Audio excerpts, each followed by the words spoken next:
तो वीडियो आज इस वीडियो में सोलो लेवलिंग की फर्स्ट आर्क को देखेंगे जो कि है डी रैंक डंजन आर्क, जिसमें E rank hunters D rank dungeon में रेड करते हुए दिखेंगे, जिसमें अपना इस मांगा का हीरो जिनवू भी शामिल होता है, जो हर बार की तरह इस बार भी फिजिकली वीक होने की वजह से अपने आप को घायल करवा लेता है। लेकिन जब ये हंटर्स उसी डंजन में एक और डंजन को डिस्कवर करते हैं एंड उसमें ट्रैप हो जाते हैं, तो तभी जिनवू कमजोर होने के बावजूद भी इन्हें कैसे वहां से निकालता है वो हम इस वीडियो में देखेंगे। तो आर्क की शुरुआत करने से पहले हम ये जान लेते हैं कि आखिर सोलो लेवलिंग का यूनिवर्स काम कैसे करता है, क्योंकि इनके अर्थ पर कुछ इस टाइप के पोर्टल्स एंड गेट्स ओपन होते हैं जो अर्थ को कनेक्ट करता है दूसरे डायमेंशन से, जिन्हें डंजन कहा जाता है, जहाँ इस टाइप के मैजिकल बीस्ट मौजूद होते हैं। लेकिन साथ में इन गेट्स के अपियर होने की वजह से एक फायदा ये भी होता है कि इनसे अर्थ के लोगों को छोटी मोटी मैजिकल पावर्स मिलने लगती हैं, जिन्हें अवेकन कहा जाता है। एंड ये अवेकन बंदे उन डंजन्स में इन सभी बीस्ट को हंट करने का काम करते हैं, जिनसे इन्हें हंटर्स कहा जाता है। एंड ये हंटर्स अपनी मैजिकल पावर की वजह से कुछ 6-7 रैंक में डिवाइडेड होते हैं, क्योंकि इन डंजन्स में भी अलग अलग रैंक्स एंड लेवल्स के बीस्ट मौजूद होते हैं, जिनका केवल वही रैंक्स और लेवल्स के बंदे सामना कर सकते हैं, जिसकी वजह से डंजन्स का भी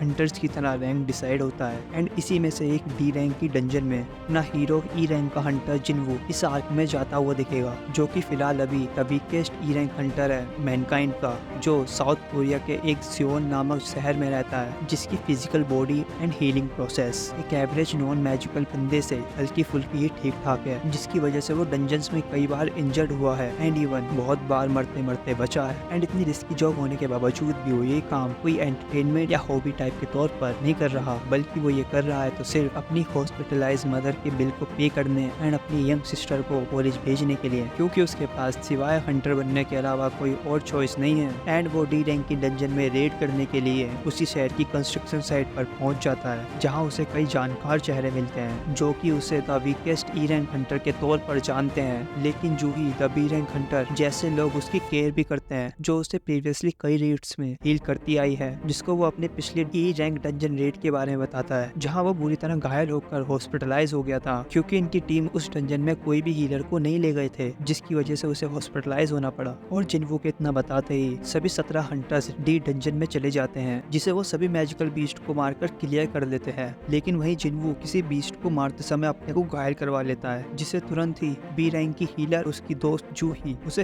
हील कर देती है, जिसके बाद अपन लोगों को मैजिकल कोर क्रिस्टल्स के बारे में जानने को मिलता है, जिसे ये हंटर्स मैजिकल बीस्ट के अंदर से निकालते हैं। एंड इन क्रिस्टल्स की कीमत हजारों में होती है, जिसमें से एक अपने जिनवू को भी अपनी जान की बाजी लगाने पर मिलता है। जिसके बाद ये सभी उसी डंजन में एक और डंजन को डिस्कवर करते हैं। एंड मिस्टर सॉन्ग के अकॉर्डिंग अगर इस डंजन के बॉस को भी ना मारा जाए तो डंजन का गेट या पोर्टल बंद नहीं होगा, क्योंकि इन गेट्स और डंजन्स के कुछ सर्टेन रूल्स होते हैं जिन्हें इन्हें स्ट्रिक्टली फॉलो करना होता है, नहीं तो ये हंटर्स उसी डंजन में हमेशा के लिए फंसे रह जाएंगे, और या उस डंजन में से सभी बीस्ट मॉन्स्टर्स गेट से बाहर आ जाएंगे। जिसके बाद ये सभी 17 हंटर्स उस नए डंजन में जाने के लिए वोट करते हैं। एंड इस वोटिंग का फैसला आकर सीधा जिनवू पर रुकता है, और जैसा कि अपने को पता चल गया है कि जिनवू की फाइनेंशियल कंडीशन ज्यादा कुछ ठीक नहीं है, जो वो उस डंजन में जाने के लिए मना करे, और उसके वोट करते ये सभी हंटर्स कार्टेनॉन टेम्पल डंजन के गेट पर पहुंच जाते हैं। एंड मिस्टर सॉन्ग की पावर और स्किल पर भरोसा कर बाकी सभी हंटर्स मिस्टर सॉन्ग के पीछे टेम्पल के अंदर चले जाते हैं, जहाँ मैजिकल बीस्ट को छोड़कर कई सारे बड़े बड़े स्टैचूज होते हैं, जिनके हाथों में या तो कोई इंस्ट्रूमेंट्स होता है या कोई वेपन। एंड इन्हीं के बीच 2 ऐसे स्टैचूज भी होते हैं जिसके पास या तो थ्रोन होता है एंड खुद भी बहुत बड़ा होता है, एंड या तो उसके हाथ में कमेंडमेंट्स की प्लेट होती है, जिसमें 3 कमेंडमेंट्स लिखी होती है इस कार्टेनॉन टेम्पल में सर्वाइव या उससे बच निकलने के लिए, जिसमें से पहली तो लॉर्ड की वर्शिप करने से रिलेटेड होती है, एंड वही दूसरी लॉर्ड की प्रेज करने से, एंड लास्ट लॉर्ड के प्रति अपनी वफादारी साबित करने की। एंड इनके कमांड्स पढ़ने के बाद ही वो गेट बंद हो जाता है, जिसे इन्हीं में से एक हंटर इन सभी सिनेरियोस से फ्रस्ट्रेटेड होकर खोलने जाता है। तो तभी वो 2 स्टैचूज में से एक से मारा जाता है, जिसे देखकर सभी डर जाते हैं, क्योंकि उन्हें यकीन था कि ये एक डी रैंक डंजन है। लेकिन असल में ये डंजन कोई डी या ए रैंक डंजन नहीं, बल्कि एस रैंक से भी ज्यादा खतरनाक है, जहाँ ये सभी ट्रैप हो गए हैं। एंड अब तक ये आइडिया लगा चुके होते हैं कि वो क्रीपी टाइप स्टैचू भी इन्हीं छोटे स्टैचूज की तरह ही हिल सकता है। एंड वो स्टैचू अपनी आंखों से लेजर टाइप फ्लेम से अटैक करता है, लेकिन जिनवू तुरंत ही अटैक को प्रिडिक्ट करके सभी को नीचे झुकने को कहता है। एंड जिनवू के इस कॉल को जो सुन लेते हैं बाकियों से बच जाते हैं। एंड ये कॉल जिनवू इसलिए दे पाता है क्योंकि जिनवू ने कई बार ऐसी सिचुएशंस को डंजन में फेस कर चुका है जहाँ वो कई बार मरते मरते भी बचा है, जिसकी वजह से वो इस स्टैचू के अटैक को प्रिडिक्ट कर पाता है। एंड इस अटैक से मिस्टर सॉन्ग का एक एक हाथ भी कट जाता है, जिसे वो अपने साथ लाए 3 हीलर की मदद से ठीक भी नहीं कर सकते, क्योंकि उनमें से एक तो स्टैचू के अटैक से मारा जा चुका है एंड बाकी बचे 2 बहुत ज्यादा घबराए हुए हैं। जिसके बाद जिन्वो उस 3 कमेंडमेंट्स को याद करते हुए पहले को स्टैचू या लोड पर अप्लाई करने की कोशिश करता है, जिससे स्टैचू के एक्सप्रेशंस चेंज होने लगते हैं एंड जिन्वो पहला कमेंडमेंट कंप्लीट कर लेता है। लेकिन जब वह सभी खड़े होने लगते हैं तो तभी वो लोड स्टैचू भी इनके सामने खड़ा हो जाता है एंड इनकी तरफ आने लगता है, जिस पर जिन्वो सेकंड कमेंडमेंट को फॉलो करने को कहता है, जिसके लिए एक हंटर आगे आकर लॉर्ड स्टैचू की बजाय किसी और की प्रेस करने लगता है, जिसे वो स्टैचू अपने पैर से मार देता है, जिसे देखकर ये सभी घबराकर इधर उधर भागने लगते हैं, जिससे कई हंटर्स छोटे बड़े वेपन वाले स्टैचूज से मारे जाते हैं, जिस पर जिन्वो तुरंत सभी को इंस्ट्रूमेंट वाले स्टैचूज पर जाने को कहता है एंड खुद भी जूही को बचाकर दूसरे इंस्ट्रूमेंट वाले स्टैचू की तरफ भागने लगता है। लेकिन वो बड़े वाले स्टैचू के अटैक से डिस्ट्रैक्ट होकर वेपन वाले स्टैचू पर पहुंच जाता है, जो अपनी शील्ड से जिन्वो का पैर काट देता है। लेकिन जिन्वो जैसे तैसे कर रेंगते हुए आखिरकार इंस्ट्रूमेंट वाले स्टैचू पर पहुंच जाता है और इतने बड़े लॉस के बावजूद ये सभी हंटर सेकंड कमेंडमेंट को पूरा कर लेते हैं, जिसके बाद वो बड़ा सा क्रीपी स्टैचू भी अल्टस को निकालकर तीसरा कमेंडमेंट शुरू कर देता है एंड जिन्वो के अकॉर्डिंग इस कमेंडमेंट को पूरा करने के लिए माइथोलॉजी के समय की तरह ही किसी को अपना यहाँ पर जाकर सेक्रीफाइस करना होगा, जिसके लिए मिस्टर किम मिस्टर सॉन्ग को इन सभी सिनेरियोज की वजह मानकर भेजते हैं और मिस्टर सॉन्ग के अल्टस पर चढ़ते ही वहाँ एक फ्लेम जल जाती है जो कि उनको रिप्रेजेंट करती है एंड बाकी सभी वहाँ धीरे धीरे कर पहुंचने लगते हैं, जिनको ये 6 फ्लेम्स रिप्रेजेंट करती हैं एंड इसी के साथ ही वहाँ टाइमर की ब्लू फ्लेम भी जलने लगती है और तो और कार्टेनॉन टेम्पल का गेट भी ओपन हो जाता है। लेकिन साथ में सभी स्टैचूज अपने वेपन्स के साथ इनकी तरफ बढ़ना चालू कर देते हैं, क्योंकि जब ये सभी स्टैचूज को अपनी आंखों से नहीं देख पाते तो वो इनकी तरफ बढ़ने लगते हैं एंड सभी स्टैचूज को अपनी तरफ आता देख ये हंटर्स से किक करके गेट से बाहर जाने लगते हैं, जिसके रिस्पॉन्स में धीरे धीरे कर गेट बंद होने लगता है एंड जिन्वो के कहने पर मिस्टर सॉन्ग जूही को गेट से बाहर ले जाते हैं एंड सभी स्टैचूज को अपनी आंखों से ना देख पाने की वजह से जिन्वो के पास एक स्टैचू आ पहुंचता है एंड अपनी ब्लेड से जिन्वो को घायल कर देता है एंड उसे अधमरा करके अल्टस पर फेंक देता है, जहाँ जिन्वो विश करता है कि काश उसके पास एक और मौका होता अपने आप को बचाने का। लेकिन तभी एक और स्टैचू वहाँ पहुंचकर उस पर अपनी ब्लेड से अटैक करने लगता है। तभी सभी ब्लू फ्लेम्स के गायब होने की वजह से टाइमर रुक जाता है